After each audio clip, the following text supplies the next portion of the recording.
श्री भक्ति सिद्धांत गोस्वामी जी, गोस्वामी भक्ति सिद्धांत हमारे देश में बहुत प्रसिद्ध महात्मा हुए हैं।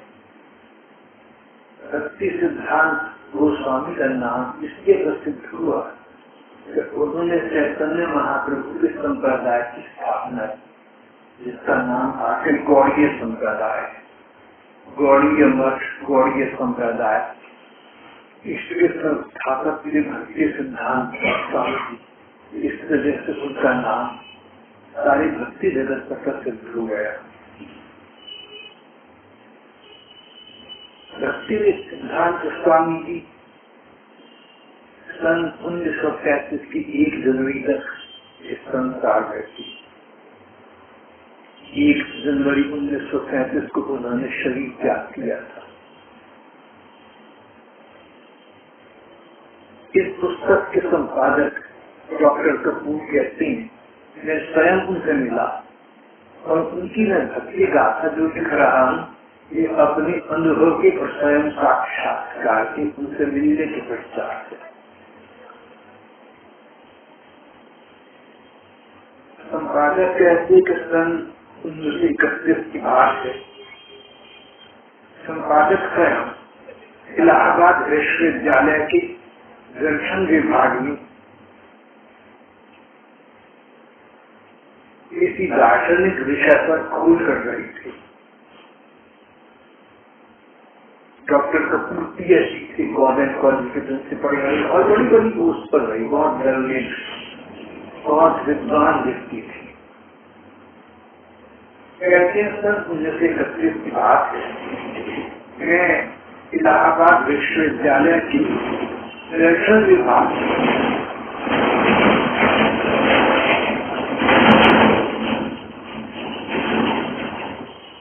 इलाहाबाद यूनिवर्सिटी के फिलोसफी डिपार्टमेंट में काम कर रहा था।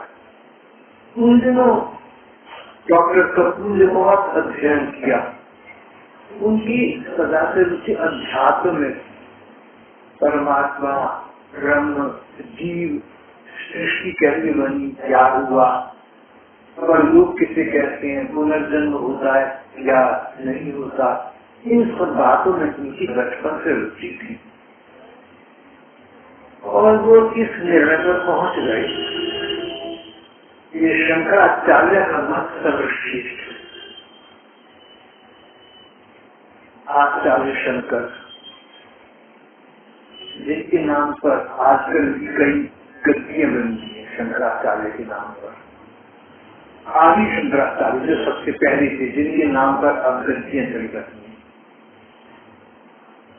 आदि शंकर, उन्होंने वेदांत का प्रतिपादन किया है। उन्होंने कहा कि ये संसार मिथ्या है, भ्रम है, ये होता ही नहीं, ब्रह्म ही तत्व वस्तु है, हम सब ब्रह्म हैं, बस हम इस बात को जानते हैं। तो शंकराचार्य के अध्ययन का हम अध्ययन करें तो ये पता चलता है कि वो निराकार परमात्मा को मानते थे, साकार को नहीं मानते थे, मूर्ति पूजा आदि को नहीं मानते थे।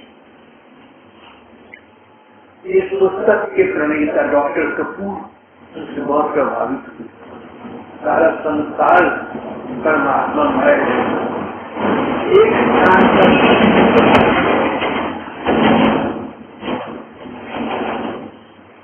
परमात्मा को सीमित करना उचित नहीं है। अंग्रेजी के पोएट लॉर्ड बायरन ने भी ऐसा ही विचार व्यक्त किया। लॉर्ड बायरन ने कहा कि जो परमात्मा असीम है, सर्वव्यापक है, उसे भला एक मूर्ति में तुम कैसे बांध सकते हो। ओशन नाम की इसकी नाम की कविता में बायरन ने इस प्रकार का एक विचार अभिव्यक्त किया है। डॉक्टर कपूर का अपना मत यही बन गया, परमात्मा निराकार है, निर्गुण ब्रह्म है, इसके अतिरिक्त जो भी है सब भ्रम है। राम, कृष्ण और अवतार सब मिथ्या है।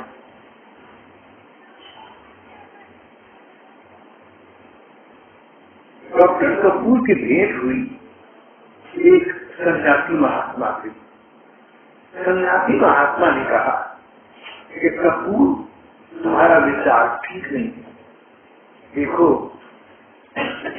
दो बातें हैं, एक तो वो है जो सबके लिए सब समझ सके, सबका आपस में ऐक्य बना रहे, मन एक बना रहे, झगड़ा ना हो, एक भाव झगड़ा ना हो। ऐसे लोगों के लिए जो संसार में बड़ी बड़ी है, शंकराचार्य ने अद्वैतवाद की स्थापना की। उन्होंने कहा परमात्मा निराकार है, परमात्मा सारी में है इत्यादि।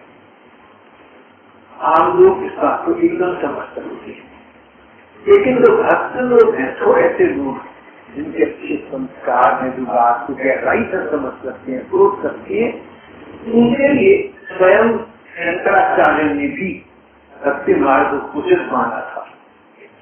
इस विषय में चैतन्य महाप्रभु ने एक बार ये कहा था कि शंकराचार्य सार्वजनिक जीवन में निराकार परमात्मा की बात करते थे, लेकिन अपने निजी जीवन में भगवान कृष्ण के साकार रूप से पूजा किया करती थी। शंकराचार्य के ऐसे कई श्लोक हैं जिनमें भगवान कृष्ण को सर्वस्व मानकर, प्रेम स्वरूप मानकर प्रणाम किया गया है। उन श्लोकों को चैतन्य महाप्रभु ने उद्धृत किया। बाद में सन 1970 के पहले गीता प्रेस गोरखपुर के प्रधान पुरुष भाई हनुमान प्रसाद दास जी ने इस सिद्धांत को प्रमाण देकर स्पष्ट किया था। यहाँ पर एक वैष्णव सन्यासी मिले, उन्होंने ये बात समझानी चाहिए, लेकिन डॉक्टर कपूर कहते हैं मेरा भ्रम दूर न हुआ। लड़का आ गए, तब उन्होंने कहा देखो भाई, तुम छोटी उम्र के लड़के हो, मैं बहुत बड़ी उम्र का हूँ, तुम्हारा भ्रम दूर न कर सका। मेरे गुरु महाराज जी ने अगर तुम उनसे मिलो तो इस भ्रम जाल से सदा के तुम मुक्त कर देंगे। मेरे गुरु जी उच्च कोटि के विद्वान हैं, शुद्ध महापुरुष हैं, कलकत्ता रहती हैं, पर अगले माह एक मठ की स्थापना करने के लिए उन्होंने यहाँ इलाहाबाद आना है। तब तुम उनसे मिलो तो तुम्हारा भ्रम शांत हो जाएगा। डॉक्टर कपूर कहते हैं मुझे बहुत हंसी आई, मैं तो ऐसा मानता ही नहीं मुझे भ्रम है, मैं तो ठीक मानता हूँ, भ्रम तो मुझे कुछ नहीं है। अच्छा कोई बात नहीं, अब इसके गुरु जी आएंगे, मैं उनके भ्रम को निकालूंगा। मेरा भ्रम को क्या निकालेंगे? वो महापुरुष वो गुरु जी आई तो वो थे भक्ति सिद्धांत गोस्वामी जी, जिनकी हम कथा कर रहे हैं। तो गुरु जी आई, उन्होंने इस लड़के को देखा, लड़के ने नम्रता के साथ उनको नमस्कार प्रणाम किया। देखो तुम इस बात को समझे हम कि किसी व्यक्ति का हमसे मतभेद है, हम कुछ और मानते हैं, वो कुछ और मानता है, हम भगवान को साकार मानते हैं, निराकार मानता है, यहाँ तक कि हम आस्तिक भगवान को मानते तो है, वो मानता ही नहीं आस्तिक है। काफिर कहती है उर्दू में, काफिर है, नॉन बिलीवर, एथीस्ट है। तो हमारे महात्मा कहते हैं अगर तुम भगवान को साकार मानते हो, राम कृष्ण को मानते हो, लेकिन तुम्हें को नास्तिक पापी मिल जाए तो उसका भी सम्मान करना, उसका भी आदर करना, क्योंकि वो माने या न माने, तुम तो मानते हो कि इसके अंदर जो भगवान है तुम तो आदर करो। जो वैष्णव मत है, भगवान कृष्ण को, भगवान राम को, भगवान विष्णु को मानने वाले जो लोग हैं उन्हें वैष्णव कहते हैं। तो जो लोग वैष्णव हैं उनका पहला सिद्धांत है जीव मात्र के प्रति स्नेह और सम्मान की भावना रखना। जब भक्ति सिद्धांत स्वामी जी को डॉक्टर कपूर ने लिखा, छोटी उम्र के लड़के थे, बहुत जोशीले थे, तो भी उन्होंने सम्मान पूर्वक उन्हें प्रणाम किया।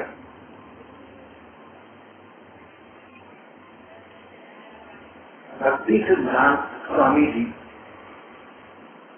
गोरा चिट्टा रंग, लंबा चौड़ा शरीर, घुटन तक ऊंची बाही, चेहरे पर तेज, माथे पर ठाकुर जी का प्रसाद की तिलक, गले में तुलसी की माला, नाम जप करते हुए हाथ में नाम जप कर रहे हैं, और साथ ही इस बालक पर, इस लड़के पर बहुत दया और मान लो कृपालु दृष्टि से देख रहे हैं।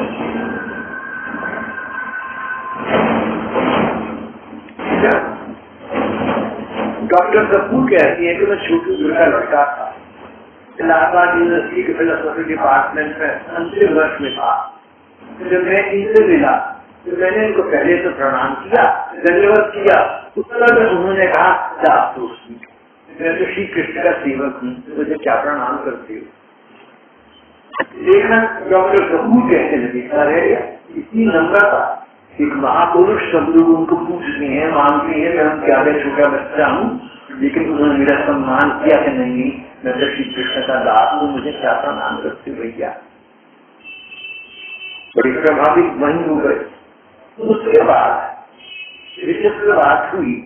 डॉक्टर कपूर कहते हैं कि मेरे मन में जो अनेक प्रश्न और तर्क थे जो मैं उनके सामने रखना चाहता था, तैयार करके लाया था, अपनी गुजरती वाणी से उनको प्रभावित करूंगा, मेरी बात सुनकर वो सुनकर देखते के जीते रह जाएंगे, तो सबसे कहना चाहता। लेकिन अगला आश्चर्य ये हुआ कि उन महापुरुष ने, भक्ति सिद्धांत स्वामी जी ने अपने आप बोलना शुरू कर दिया मुझे देखकर।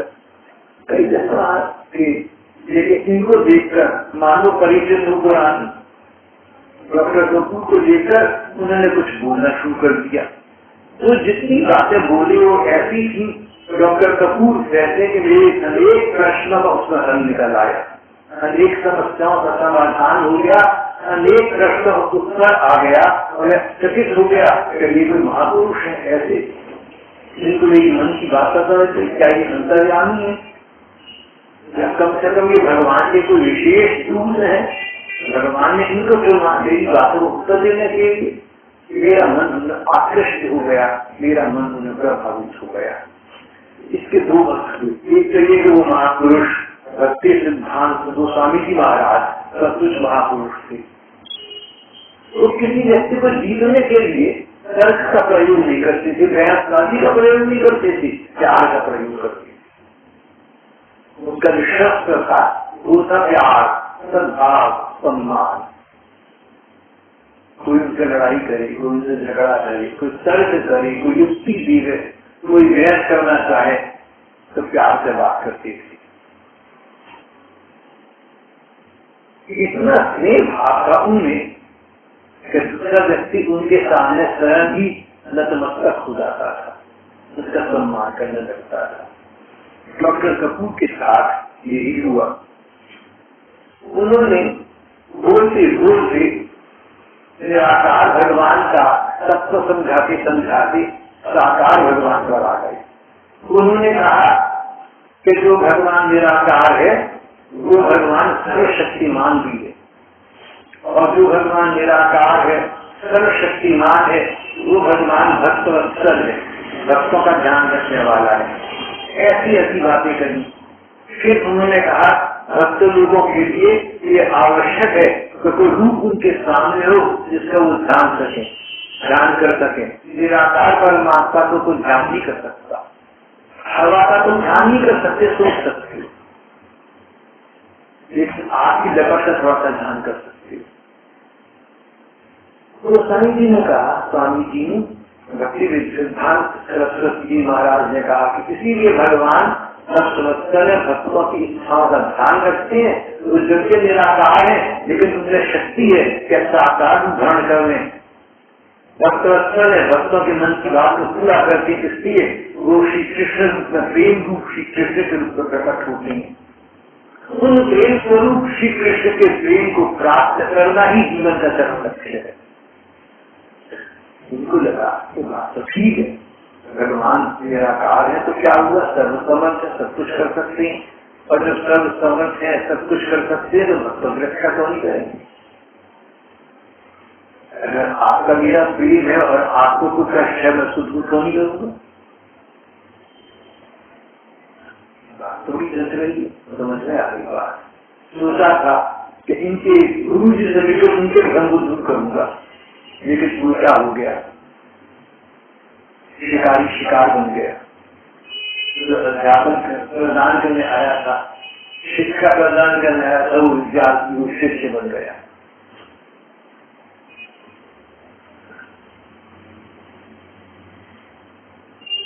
एक प्रोफेसर थे कॉलेज में, पढ़ा करता था। तो हम लोग पुराने जमाने के लोग हैं, हम अपने अध्यापकों का बहुत आदर करते हैं, बहुत ज्यादा आदर भी करते हैं। तो एक बार यहाँ कोई सत्संग की सभा बैठी, किसी ने उनको बुला लिया, वो आगे गए। जब मैंने उनको देखा कि प्रोफेसर बैठे, अरे मैं उनके सामने मंच पर जाकर बैठूंगा, मेरा हिम्मत नहीं है भैया, ना मेरा ऐसा अधिकार बनता है। मैं जाकर मैंने उनसे मिला, मैंने उनको हाथ जोड़े, सिर झुकाया, उन्होंने शाबाशी बोले, मुझे पता लगा कि तुमने आज यहाँ पर प्रवचन देना। मैंने कहा बहन जी को, बोली क्यों? मैं कहा सर मैं आपके सामने सकता ना लेक्चर दे सकता। बोले गुड बॉय, ऐसे लड़के बहुत कम है जो तो प्रोफेसरों का अध्यापकों का बात ही आदर करें। हम तुमसे बहुत खुश हैं कि तुम हमारी आज्ञा का आज भी पालन करने वाली हो। मैंने कहा सर आएंगे रोज होगी सर, हमारे हमारा हुक्म है now go to the stage और क्लास टीचिंग, हमारा हुक्म है कि कर जाओ और बोलना शुरू करो।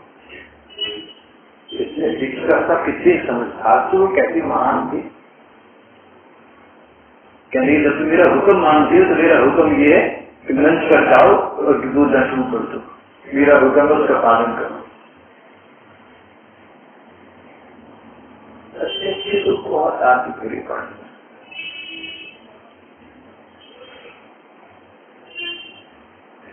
ये बात इसलिए मुझे सूची के बाद में फिर उनसे जब मैं भूल चुका तो फिर भाग कर मैं उनके चरणों को स्थित हुआ कि सर आपको मेरा बोलना ठीक लगा तो गलत तो नहीं बोल गया। तो वो बहुत हंसे, बोले माय डियर बॉय, ऐसे लगे तुझे बताऊं ठीक बात है, कहानी बताइए। बोले भाई देखो बात ये है, आज मेरा वो दिन है जब हंटर झंझट शिकार करने आया था, शिकार बन के चले और पीपल स्टॉक, मैं तुम्हारा अध्यापक था लेकिन उसे शिक्षा भी कर जा रहा हूँ। ये सुनकर मैं डर गया कि मेरी टीचर ऐसा कह रही है, हम लोगों को लगा। मैं हाथ जोड़कर खड़ा हो गया।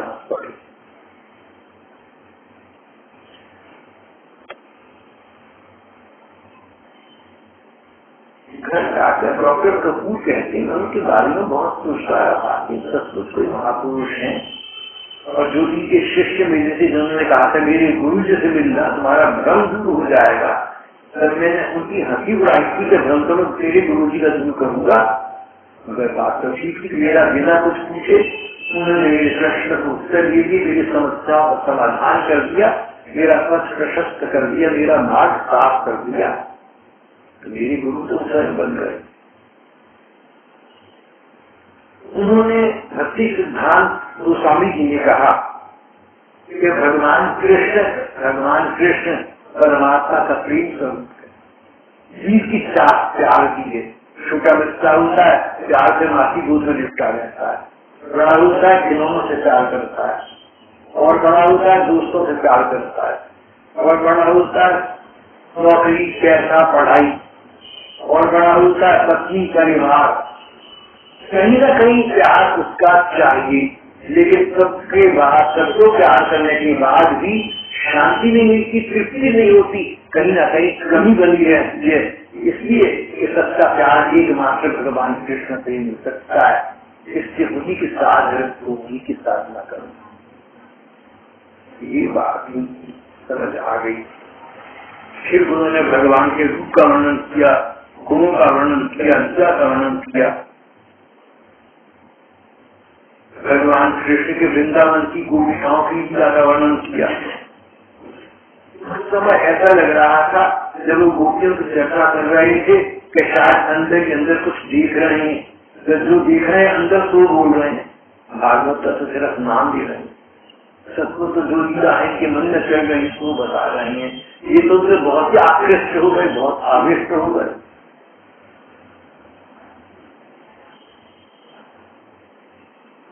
जल्दी ये उनसे मिली और कहा कि मैं आपका संग लाभ करना चाहता हूँ, आपकी कंपनी का फ्लैशर, मैं आपका संग लाभ करना चाहता हूँ। वो बड़े पूरे 1 वर्ष तक मैंने कलकत्ता, काशी, दार्जिलिंग इत्यादि जाना है, तो मेरे साथ घूमो। पूरे वो मुझे ऐसे ले गए जैसे मैं उनका बड़ा वहीं से पुराना हूँ, उनका अपना हूँ। उन्होंने कोई शक नहीं करा, कोई बात नहीं करा। करके मैं 1 साल उनके साथ लेकर 29 जन्मों का सेवक बन गया। मैंने देखा वो महापुरुष है, भगवत पुरुष है, साधना गति नहीं है। उन्होंने मेरी तो वाक्या मेरे जैसे कितने मंदमती, भ्रमित, मायावादी और नास्तिक लोगों पर कृपा की और उनको भगवान में लगा दिया।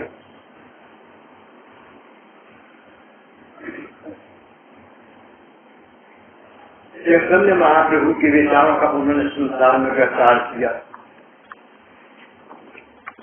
चैतन्य महाप्रभु आज से 500 वर्ष पहले थे। चैतन्य महाप्रभु को बहुत से लोग राधा जी भगवान कृष्ण का मिला जुला अवतार मानते हैं। इतना तो निश्चित है कि चैतन्य महाप्रभु राधा भाव में रहते थे, भगवान कृष्ण की प्रेम के भाव में लगे रहते।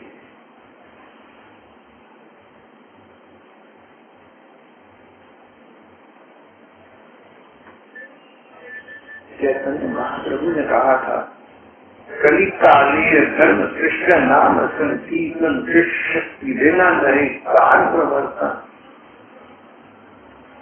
इस कलयुग में श्री कृष्ण का नाम और संकीर्तन यही वस्तु है जो तुम्हारा संसार सागर से बेड़ा पार कर सकती है और तुम्हें भगवान तक मिला सकती है। इसको स्वयं भी ध्यान करो, इसका प्रचार भी करो। जैसे कुछ अच्छी दवा किसी रोगी को मिल जाए, उसको चाहिए और भी रोगियों को बताए। ऐसे उन्होंने कहा ये संसार यहाँ के प्राणी भव रूप से संसार में बार बार आना, बार बार जाना, बार बार मृत्यु, बार बार जन्म। संसार के लोग भव रूप से रोगी हैं, तुम भी हो। तुम्हें पता लग गया कि श्री कृष्ण का नाम और कीर्तन सहाय है, तो अब तुम ये इलाज सबको बताओ, सब रोगों की औषध नाम।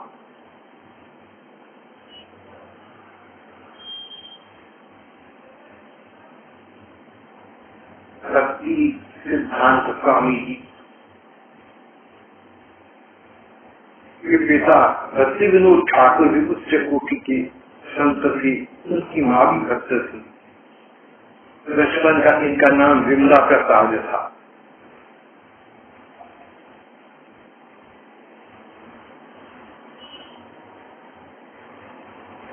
जब ये 6 महीने के हुए तब जगन्नाथ जी की रथ यात्रा निकल गई। रथ यात्रा के समय जगन्नाथ जी का रथ इनके पिता के घर के सामने रुका रहा। इनकी मां ने रथ पर चढ़कर इस बच्चे को भक्ति सिद्धांत को साइंस जब छोटे बच्चे थे, तो इनकी मां ने इनको जगन्नाथ जी के रथ पर चढ़ाकर जगन्नाथ जी के चरणों में डाल दिया। उसी समय जगन्नाथ जी गले की फूलों की माला इस बच्चे के मस्तक पर आकर स्वयं गिरी। पुजारी पंडित ने कहा, माँ तुम्हारा ये बच्चा कोई महापुरुष होगा। तभी तो जगन्नाथ जी ने इसे आशीर्वाद दिया। महापुरुष के लक्षण इनमें सदा से ही लगे। छोटे बालक थे, इनकी रुचि इधर उधर की पुस्तकों पत्रिकाओं में न होकर इनकी रुचि भक्ति साहित्य थी। ये गीत गोविंद पढ़ा करते। गीत गोविंद संस्कृत के बहुत बड़े रसिक कवि जयदेव हुए हैं। उनकी रचना का नाम गीत गोविंद है। गीत गोविंद भगवान राधा कृष्ण और गोपियों की लीलाओं का वर्णन है। गीत गोविंद छोटी सी पुस्तक है, बहुत सुंदर है। उसके विषय में ये मान्यता है कि जब जयदेव जी गीत गोविंद के पद गाते गाते वनों में बाहों में घुमा करते थे, तो श्री कृष्ण उनके पीछे पीछे उन पदों का रसा स्वागत करने के लिए, आनंद लेने के लिए साथ साथ घूमते थे। ये कहा गया है, बहुत से संत महात्माओं का कहना है जिन्होंने अनुभव किया था, आज भी अगर उनके पदों का ज्ञान मग्न होकर किया जाए, संसार के विचार न हो, पूरा विचार भगवान में खो गया हो, तो आज भी श्री कृष्ण गाने वाले के साथ साथ जोड़ते हैं, जो मंत्र गाता है उसका गान सुनने के लिए। गीत गोविंद की बड़ी महिमा है। गीत गोविंद के प्रारंभ में भगवान की 10 अवतारों की स्तुति की गई है, और जय जगदीश हरि नाम से उस स्तुति को प्रशंसित, उसको सुशोभित किया गया है। उसके बाद भगवान राधा कृष्ण की लीलाएं,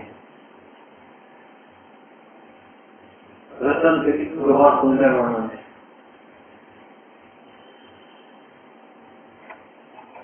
श्री राधिका जी की श्री कृष्ण का शिक्षा कर रहे हैं, इसका वर्णन है।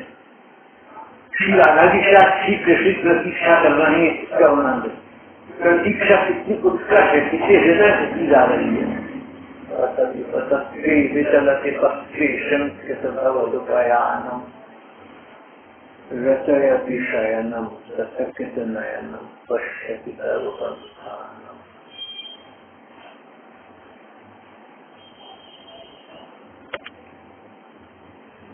ये गीत गोविंद का अध्ययन करते, इन्हें कंठस्थ हो गया, याद हो गया, उसको गाते फिरते। इसी प्रकार कर्णामृत उनका प्रिय ग्रंथ था, कृष्ण कर्णामृत। बिल्कुल मंगल जी महाराज के लिखा हुआ है। बिल्कुल मंगल भगवान कृष्ण के बहुत भक्त थी। पहले से जहाँ की रुचि रखते थे, बाद में भगवान कृष्ण में इनका बहुत अनुराग हो गया। कर्णामृत होता है कानों में जो अमृत का काम करे। जीव का अमृत तो एक अलग बात है, मुंह का अमृत पीने में स्वाद अमर कर दी, ये कानों का अमृत है। जो इसको पढ़ेगा सुनेगा, मानो कानों में अमृत घुल गया हो।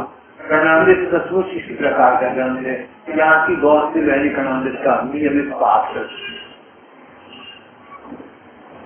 इस प्रकार ये भक्ति ग्रंथों का ही अध्ययन करते थे।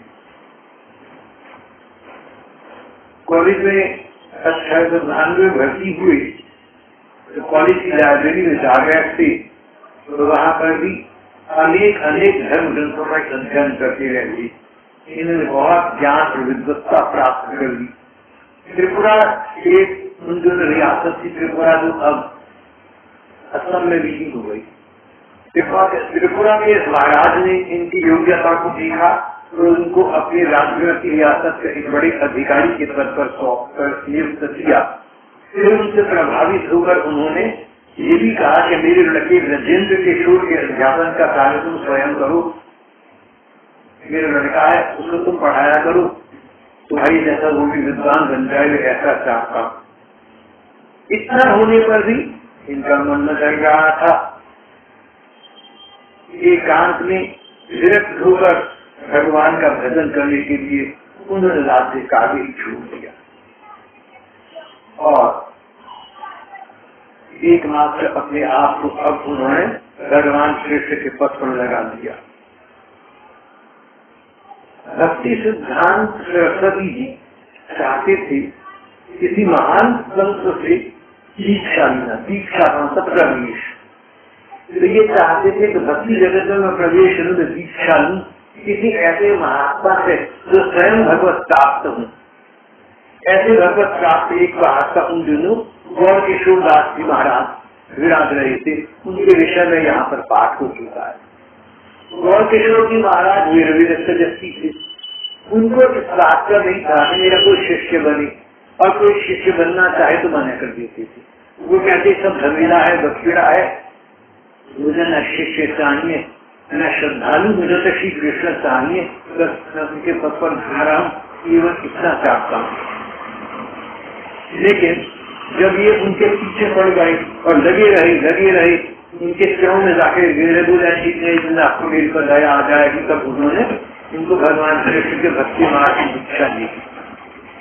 1900 के माघ मास लगभग जनवरी के महीने में उन्होंने इनको भगवान कृष्ण के प्रति आसक्त होने का, भगवान कृष्ण लगने का उपदेश दिया और नाम रूप इत्यादि किसी से साधना प्रदान की। उन्होंने कहा कि महामंत्र सिद्ध मंत्र है, इसका जप करने से, इसका मन लगाकर लगातार जप करने से स्वयं साक्षात भगवान कृष्ण का साक्षात्कार हो सकता है। हरि राम राम राम हरि हरि, हरे कृष्ण कृष्ण कृष्ण हरि हरि, इसे महामंत्र कहते हैं। इसमें शुद्धि अशुद्धि का विचार नहीं है। कोई अशुद्ध जगह हो या कोई समय ठीक ना हो, इसमें कोई नियम नहीं, कोई शर्त नहीं है। तुम जहाँ जैसे हो नाम नहीं मिल, इसे महामंत्र कहा गया है। चैतन्य महाप्रभु ने इसका बहुत प्रसार किया। ये एक उपनिषद से दिया गया है, उस उपनिषद का नाम है कलि संतरम, कलियुग में चलने का उपाय। कलि संतरणोपनिषद से दिया गया ये महामंत्र। उन्होंने दिया और कहा कि महामंत्र की जप से तुम्हें साक्षात श्री कृष्ण की प्राप्ति हो जाएगी। इन्होंने शतकोटि महामंत्र नाम का जप किया। शतकोटि कितना हो गया? शतकोटि 100 करोड़ नाम जप, 24 घंटे नाम जप में लगे, ऐसी ठीक कह लीजिए।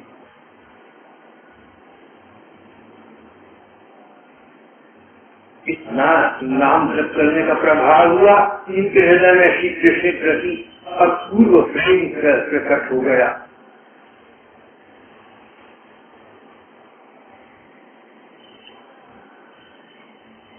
सन 1916 में इनके संत पिता ने शरीर त्याग दिया, पर इनको कह गए कि बेटा तुम श्री कृष्ण प्रेम में डूबे रहना और हो सके तो औरों को भी डूबोना। इन्होंने भगवान कृष्ण के नाम का जप, रूप का ध्यान और लीलाओं के चिंतन की आवश्यकता पर जोर दिया और सबसे कहा कि यही करना चाहिए, तुम लोग यही करो। नाम का जप, भगवान कृष्ण के रूप का ध्यान, भागवतन की लीलाएं लिखी उन लीलाओं का या किसी लीला का चिंतन, और चौथा अंग है प्रार्थना। अपने मन में कोई भी बात हो भगवान से कहिए। नाम, रूप, लीला और प्रार्थना, ये प्रार्थना चौथा अंग भाई मैंने अपने पास से लगा दिया है। आपको ठीक लगे तो ठीक है, नहीं तो कोई बात नहीं। जो शिक्षा यहाँ इन्होंने दी है उसमें नाम, रूप और लीला की बात की। प्रार्थना मैंने क्यों लगा दिया? अगर आप ये सब पूछे कि आपने कैसे लगा दिया, आप कौन से आचार्य हो गए? आचार्यों को पढ़कर ही लगाया है, सभी आचार्यों ने प्रार्थना पर बल दिया। इसलिए मैंने उनसे पढ़कर उन्हीं से सीख कर आपने कहा कि प्रार्थना आज ही उनको बहुत फलदायी है।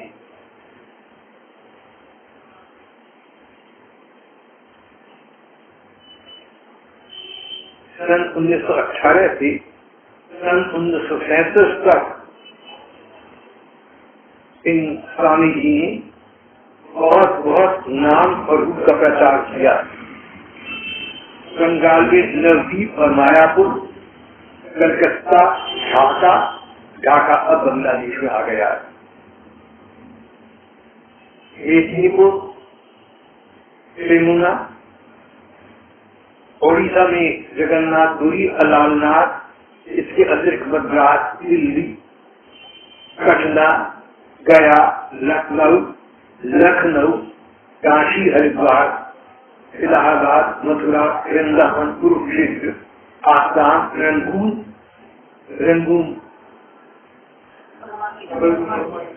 गरमा की राजधानी। गरमा नाम तो ख्याल नहीं रहा नहीं।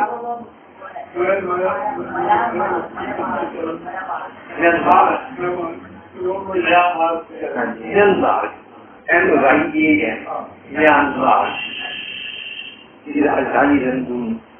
और लंदन कहाँ पर है?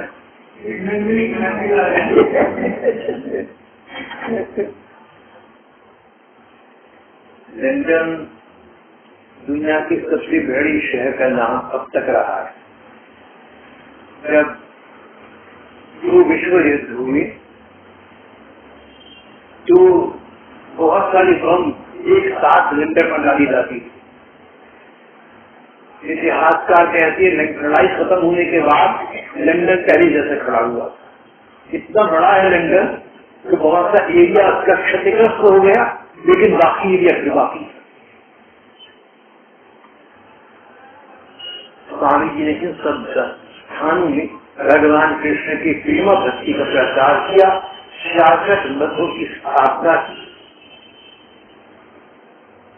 अनेक पत्रिकाएं अनेक भाषाओं में निकाली। भगवान कृष्ण के साथ प्रेम ही व्यक्ति को संसार की कष्टों से उभार सकता है, परलोक में सद्गति प्रदान कर सकता है और स्वयं भगवान का प्रेम प्रदान कर सकता है। इस तत्व का प्रतिपादन किया 1 जनवरी सन 1937 को उन्होंने निश्चित दान प्रवेश किया। श्री कृष्ण गोविंद